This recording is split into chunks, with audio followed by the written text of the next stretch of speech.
Hello friends, आज हम पढ़ेंगे वमन कर्म के अयोग, योग, अतियोग, वमन कर्म के बाद धूम्रपान और संसर्जन क्रम वमन कर्म के बाद जो होता है उसको। तो ये कहाँ वर्णित है? ये चरक संहिता के सूत्र स्थान के अध्याय नंबर 15, जिसका नाम है उपकल्पनीय अध्याय, उसके श्लोक नंबर 13, 14 एंड 16 में वर्णित है। ठीक है, तो अभी हम देखते हैं वमन के अयोग का लक्षण। वमन कर्म का जब अयोग हो जाता है, अयोग किसे कहते हैं? वमन कर्म जब होता है तो उसमें क्या आते हैं? उसमें वेग आते हैं, उसमें औषधि निकलती है, मुख मार्ग से दोष निकलते हैं। ठीक है, उसमें कितने वेग आए, दोष निकले या नहीं, कितनी औषधि और दोष की मात्रा निकली, ये होता है। तो अयोग हो गया, यानी कि वेग प्रॉपर नहीं आए, दोष नहीं निकले, औषधि की मात्रा नहीं निकली, इसे अयोग कहते हैं। ठीक है, तो अयोग होने पर क्या सिम्टम्स आते हैं, मतलब हमें कैसे पता लगेगा कि ये अयोग हुआ है वमन कर्म का, वो हम देखेंगे। तो ये इसका श्लोक देखते हैं। तदिथा अप्रवृत्ति अप्रवृत्ति कुतश्चित् केवलस्य वा आपे औषधस्य बिभ्रंशो विबन्धो वेगानाम योग लक्षणानि भवन्ति, वेगानाम अयोग लक्षणानि भवन्ति। तो वमन के वेगों का किसी विशेष कारणवश बाहर न निकलना, यानी कि अप्रवृत्ति बाहर न निकलना, केवल औषधियों का बाहर निकलना, कुश्चित केवलस्य व आपे औषधस्य, केवल औषधियों का बाहर निकलना, वेगों का विभ्रंश, वेगों का क्षय हो जाना, कि वेगों का विनाश हो जाना, जितने वेग आने चाहिए उतना वेग नहीं आया। विबंधो वेगा नाम अयोग लक्षणानि भवन्ति, विबंध हो जाना यानी कि जकड़ जाना, यानी कि कॉन्स्टिपेशन हो जाना, तो ये अयोग कहा जाता है। ठीक है, तो ये तो हम कॉमन सेंस से लगा लेंगे कि किसी कारणवश बाहर ना निकलना या केवल औषधियों का बाहर निकलना, वेगों का क्षय हो जाना यानी विभ्रंश हो जाना। और जो याद करने वाला पॉइंट्स है वमन के अयोग के लक्षण आचार्य चरक के अनुसार है, उसमें है विभ्रंश और विबंध। ये दो चीजें वमन के अयोग में याद करने योग्य है कि विभ्रंश और विबंध जो लक्षण है वो वमन के अयोग के हैं। ये एग्जाम पॉइंट ऑफ व्यू से, कॉम्पिटिटिव एग्जाम से, बहुत सारे एग्जाम पॉइंट ऑफ व्यू से इंपॉर्टेंट है कि विभ्रंश और विबंध किस में होता है? अयोग में होता है, आचार्य चरक के अनुसार जो वमन के अयोग है उसमें। ठीक गाइस,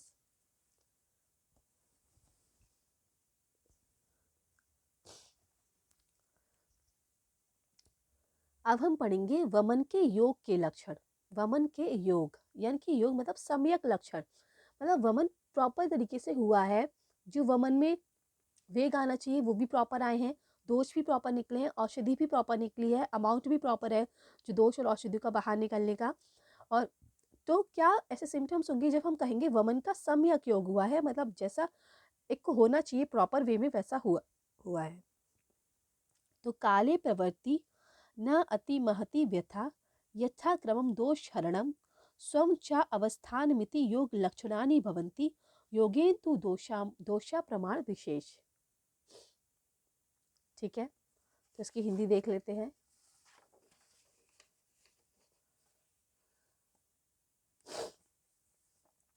तीक्ष्ण मृदु मध्य विभागो व्यया, तो उचित समय पर वेगों का निकलना, यानी कि काले प्रवृत्ति। काले प्रवृत्ति मतलब उचित समय में वेगों का निकलना। न अति महती व्यथा, व्यथा मतलब होता है पीड़ा, यानी कि दुख होना, ज्यादा कष्ट ना होना। जब वमन का प्रोसेस चल रहा है तो उसमें ज्यादा कष्ट का अनुभव ना होना। यथा क्रमम दोष हरणम, दोष जिस क्रम से निकलने चाहिए वमन कर्म में, कि पहले कफ पित्त वात के पीबी, की बीबी यानी कि क्रम से कफ पित्त और वात, पहले कफ निकलना चाहिए, फिर पित्त निकलना चाहिए, फिर वात निकलना चाहिए। तो ये क्रम फॉलो हुआ है अगर, तो सम्यक योग होता है वमन का। ठीक गाइस, और दूसरा होगा समच अवस्थान मिति योग लक्षणानी, और स्वयं वेग का बंद हो जाना। वेग आए, वमन औषधि पिलाई, सारा प्रोसेस हो गया, वमन अपने आप ही आना बंद हो गए वमन के वेग, तो ये भी सम्यक योग का लक्षण होता है। स्वम च अवस्थान मिति योग लक्षणानि भवन्ति योगे तो दोष प्रमाण विशेषेण तीक्ष्ण मधु मध्य विभागो, और दोष के प्रभावों की भिन्नता से तीक्ष्ण मधु और मध्य ये तीन समय योग के भेद होते हैं। तो समय योग के भी तीन भेद हैं, तीक्ष्ण, मृदु और मध्य, ये तीन सम्यक योग के भेद हैं। ठीक गाइस, तो इसमें जो याद रखने वाली बात है, जो बहुत इंपॉर्टेंट है, वो है कफ पित्त वात क्रम से निकलना। कफ पित्त वात का क्रम से निकलना मतलब सीरीज वाइज निकलना। पहले कफ निकलेगा, फिर पित्त निकलेगा, फिर वात निकलेगा। और वमन को पित्तांत वमन क्यों बोलते हैं कि पित्त अंत वमन, अंत में पित्त निकलता है वमन में, क्योंकि वायु निकलती है अंत में, वो दिखाई नहीं देती है, तो इसलिए पित्त अंत वमन कहते हैं। ठीक है।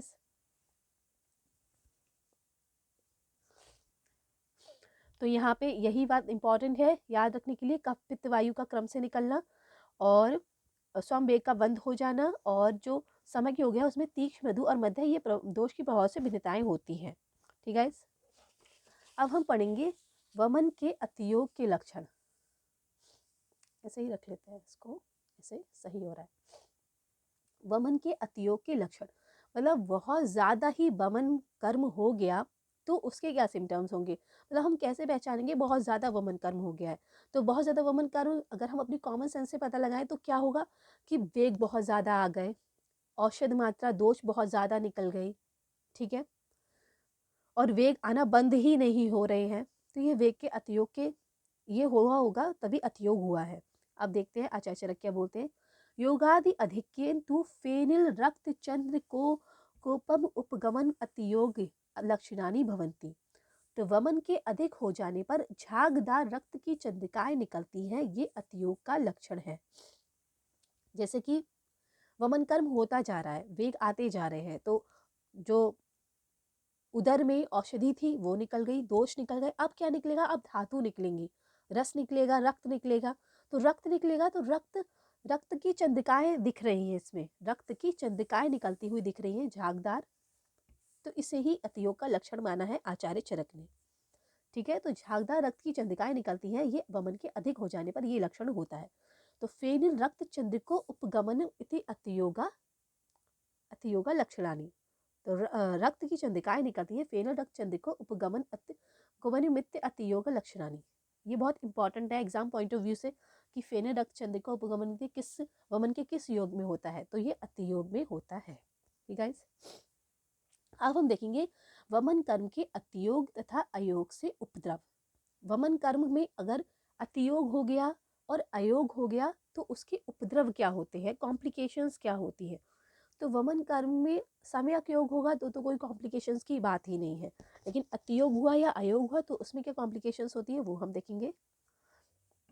तो तत् अतियोग अयोग निमित्त तानि उपद्रवान विद्यात आद्यमानम परिकर्तिका परिश्राव हृदय उपशरण अंगः जीवादानम विभ्रंशा स्तंभ क्लमश्च इत उपद्रवा। तो वमन के अतियोग और अयोग में जो उपद्रव होते हैं उसमें क्या क्या सिम्टम्स आते हैं। आद्यमान होता है, आद्यमान मतलब पेट फूल जाता है। परिकर्तिका होता है यानी कि गुदा में कैंची से काटने के समान पीड़ा होती है। परिश्राव होता है यानी कि मुख से लालाशाब होता है यानी कि सलाइवेशन होता है। हृदय उपसरण हृदय में जकड़ाहट होती है, अंगों में जकड़ाहट होती है। जीवादान होता है यानी कि जीव रक्त का निकलता है कि ब्लड निकलता है, जीव रक्त निकलता है। विभ्रंश हो जाता है यानी कि औषधियों का क्षय हो जाता है। स्तंभ होता है कि जकड़ाहट होती है, जकड़ाहट होती है। और क्लम बिना परिश्रम के ही थकावट हो जाती है। ठीक गाइस।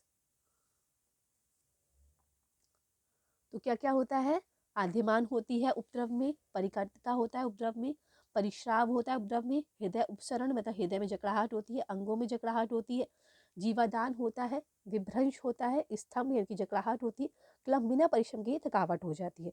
तो ये वमन कर्म के अतियोग और अयोग से उपद्रव होते हैं। ठीक गाइस।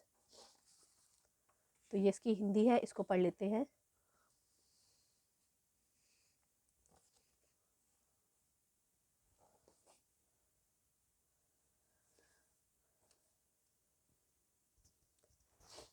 वमन औषध के अतियोग या अयोग से निम्न उपद्रव होते हैं, जैसे पेट का फूलना यानी कि आद्यमान, गुदा में कैंची से काटने के समान पीड़ा का अनुभव करना यानी कि परिकर्तिका, मुख से लालाश्राव निकलना यानी कि परिश्राव, हृदय उपसरण हृदय में ग्रह होना यानी कि जकड़ाहट होना, अंगों का जकड़ जाना अंग ग्रह, जीवादान यानी कि जीव रक्त का निकलना, विभ्रंश यानी कि औषधि का विभ्रंश हो जाना यानी कि क्षय हो जाना, शरीर का जकड़ जाना यानी कि स्तंभ होना, बिना परिश्रम किए हुए थकावट का अनुभव होने की क्लम होना। तो ये उपद्रव होते हैं किसके, वमन कर्म के अतियोग और अयोग के। ठीक गाइस। अब हम पढ़ेंगे वमन कर्म पश्चात धूमपान। वमन कर्म हो गया, उसके बाद धूम्रपान किया जाता है, धूम्र का पान किया जाता है। तो वो कब करना है, कैसे करना है, कितने टाइम बाद करना है, कौन कौन सा करना है, वो हम देखेंगे। तो योगेन तु खलवेन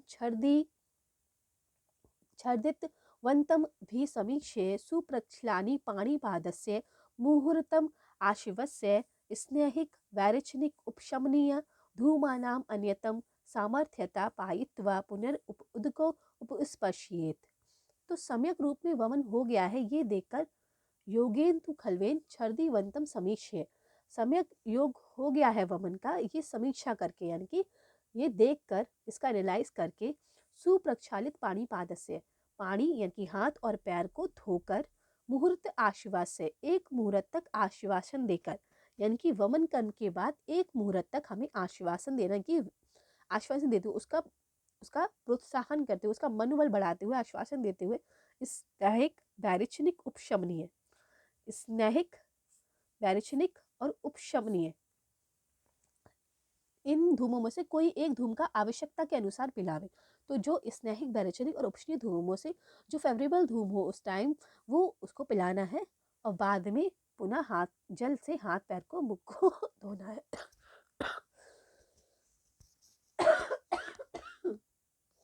सॉरी।